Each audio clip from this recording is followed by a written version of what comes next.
Welcome to Cravings Control for Fat Loss. I'm your host, Laura Cavallo, former sugar binger, overeater, and yo-yo dieter turned fat loss and cravings coach for hundreds of busy women. Here at Cravings Control for Fat Loss, I'll be sharing mindset, movement, and metabolism strategies for those who are ready to ditch the fat diet cycle and slim down without counting calories, tracking points, or giving up any of the foods they love. Get ready to embrace progress over perfection, grace over guilt, and bring curiosity and learning to the inevitable ups and downs of your life. Expect a decrease in your cravings while seeing and feeling an improvement in how you look, how you feel, and your overall quality of life. I am so excited you're here, boo. Let's get started. Welcome to today's episode of Cravings Control for Fat Loss. My name is Laura Cavallo, your cravings coach. And today I have a quickie but goodie episode, and it's something that I think is going to change how you look at things 110%. And that's really what mindset is all about, right? It's the lens through which we see the world, through which we approach our fat loss goals, through which we relate to our cravings, how we relate to our bodies and other people in the world around us. And I wrote about this on my Instagram a couple days ago, and I got a lot of good feedback from it. And so I wanted to share it here with you. Thank you so much for listening to today's episode. If you're enjoying the podcast, it would mean so much to me if you took less than 2 minutes to give us 5 stars and submit a quick review. Your feedback helps other women who are looking for help with their cravings and fat loss goals find us more easily and benefit from the free content we share. Thank you so much. It truly means a lot.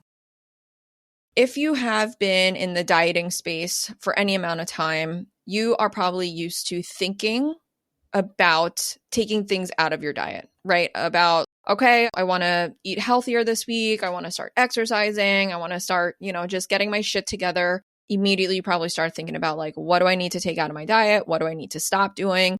What do I need to avoid? What do I need to eliminate? And if you're anything like me and the hundreds of women I've coached, the second you start to take things away, the second you tell yourself you can't have something or you need to avoid it or you need to eliminate it is the second that you cannot stop thinking about it.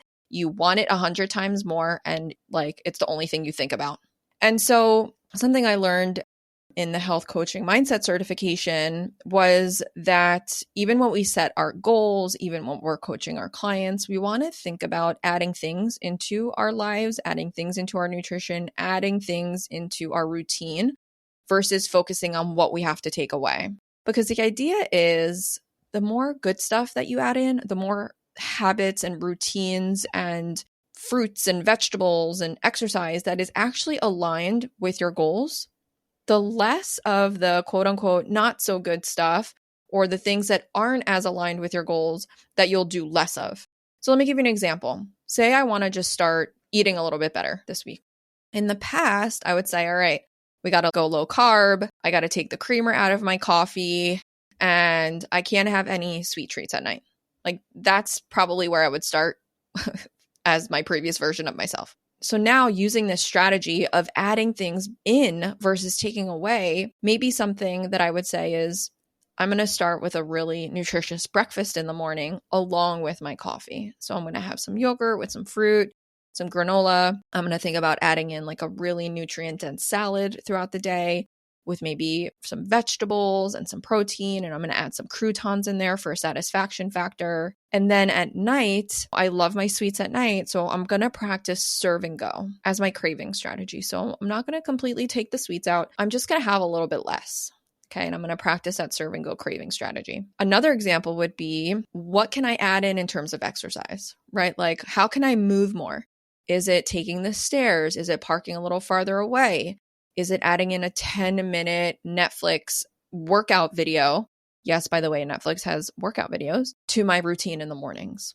So I want you to start to shift your mindset, your thoughts, your approach to adding things in versus taking them away. And I use the same concept in Satisful Plates with my clients, is when I'm coaching clients on how to create satisful plates, they're like, well, how much crave can I have? Like, is this too much crave? Do I need to take some out? And I say, I don't want you to focus on that. I want you to focus on adding more of the lean and detox in leading with those elements in your plate, sprinkling in the crave, and just having more of those nutrient-dense foods versus, oh, I have to take out the burger bun or I can't have the fries, right? So now you can see how mentally it's almost like a relief. You're like, oh, cool. Like I can focus on adding the good stuff in instead of feeling like I have to take these things out. So I know that this is really simple, but I want you to start practicing this in your day-to-day.